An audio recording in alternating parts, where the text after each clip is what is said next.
magaalaa kana keessaan dalagaa qaba. Dalagachuutti jira. In dalagadha jedhee biyyaa bahe dalagachuutti jira. Dalagachuutti hin jiru. Keeriyaan dalagachuutti jirti. Dalagachuutti hin jirtu. Suleyman dalagachuutti jira. Dalagachuutti hin jiru. Wallaahi billahi kun rabbiin nurraa qabu. Quba qabu jechuudha. Anillee dalagachuutti hin jiru. Suleyman illee dalagachuutti hin jiru.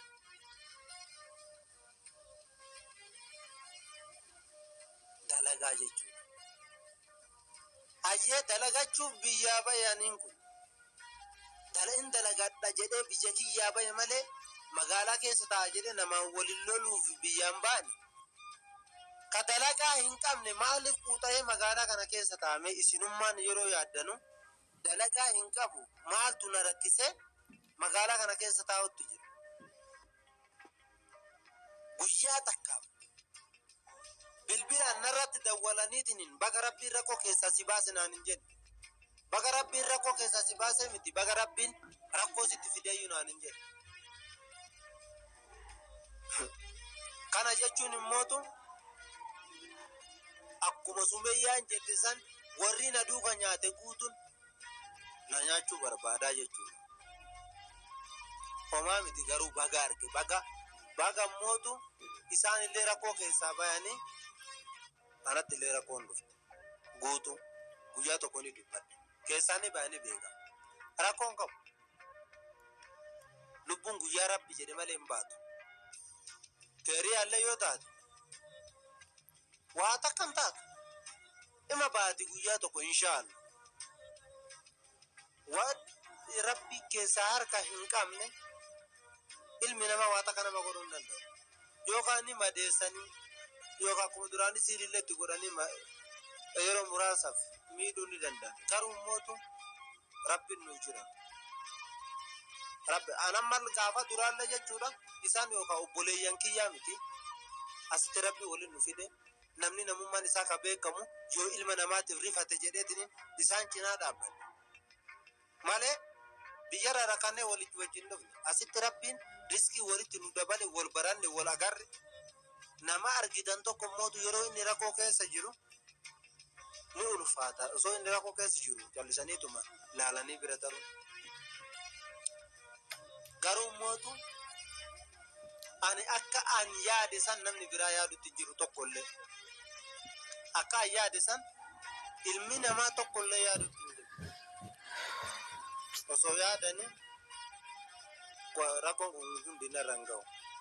Mee daawwattoota kiyya yoo dhugaa dubbanne ummanni ani isaaniif akkasitti miidhamee waa meeqa dhama'ee maraadhee obboleettii xiyya wallaalee ilma namaa meeqa miidhuuf ture sun yoo viidiyoo saniin argu ni qaanfadhaa ba.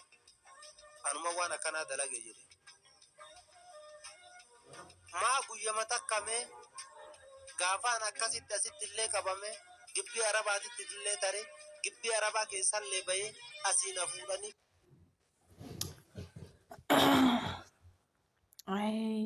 Wallahi rabbummaan isiniif birmatu. Wallahi hadhas ta'e boris ta'e rabbummaan isin bira haa dhaabbatu. Abshiruu rabbi isin bira jira. Wallahi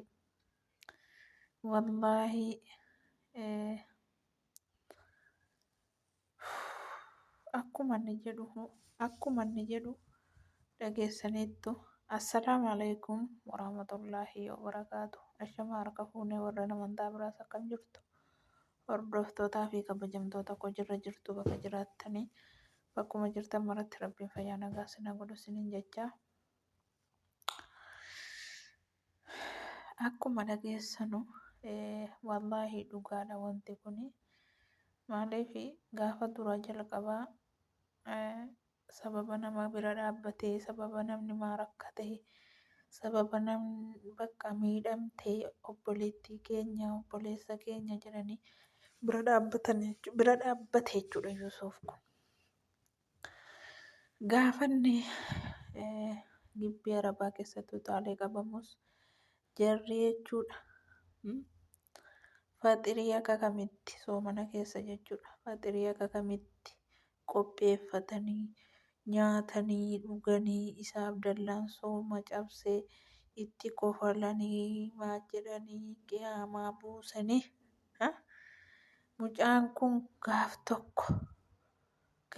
tokko na gargaareera moo dhiiseera hin jenne ofii jiraatee kofalanii taphatanii haa ta'u sanaan booddee hiida akkasitti jechuudha. Haasiyaa gaafa duraa wajjin diina ta'aa jiran wajjin uffata haala kamiin bitatanii uffatanii dhiqatanii kuullatanii suuraa jarri poosti godhes argitaniittu. Suuraa kaanii gammachuu jaraatti naaftee jechuun keessan waan hafan qabne la akkasii miti. Obboleessi koo kaleessa na wajjin cinqamaa ture. Obboleessi koo na wajjin rakkoo meeqa keessa na wajjin dabarse eessa jira akkamitti natti tola. Obboleessa kootii rakkoo keessa jiru. Mucaan kun bira dhaabbatee gargaaree sababa sana jechuudha miidhamni hadha miidhamee hammadhaa miidhamni kun hariin kun biraan deebine jechuudha. Obboleettiin isaallee akkuma isin argitan qabamtee harka diinaa jirti jechuudha. Sababni obboleettii isaa qabatanii ammas Yusuuf obboleettii isaarraa hin hafu.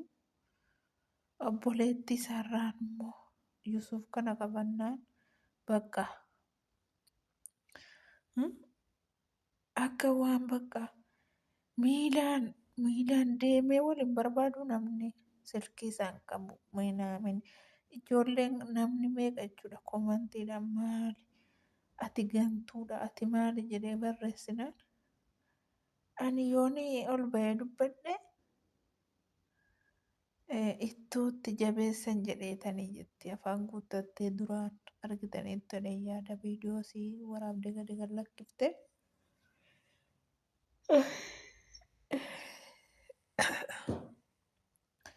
Wallaahi hadhas taanaan boris taanaan rabbuma jira. Abshiruu rabbiin obboleettii kee nagaadhaan siif haa baasu. Atis of eeggataa of eeggataa laallataa suutumaan obboleettii kee kana barbaaddadhu malee wallaahi akkuma jedhamaa dhugaa.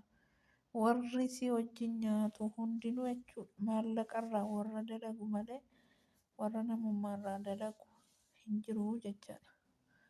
Namummaan tokko hin jiru nu maallaqarraayyii qaallittiin keeriyaa qabde suni waan isin jedhartu agartaniittu.